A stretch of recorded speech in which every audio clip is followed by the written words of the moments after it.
Ktorý šport je najviac sexy u dievčat, ktorý môže robiť? Volejbal. Gymnastika. Keď proste bežia. Keď akože šprinterky.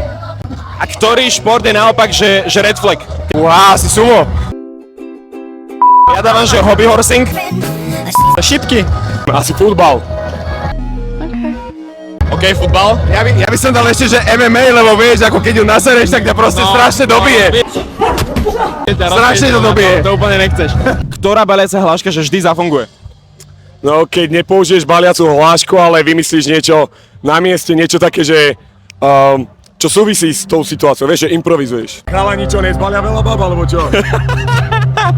Alebo dáte niečo, ako by si zbalil dievča na festivale? Príjem k dievčatiu, povieme, že zaujala si ma asi krásna a idem tak rovno na to.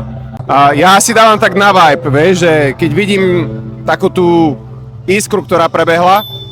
Ja som teraz videl ten tvoj pohľad, si mi dal iskru, kámo, do môjho oka, čo ti šivel.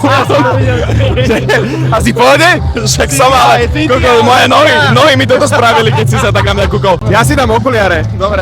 Ďakujem chalani, držte sa, pekný festival, čaute.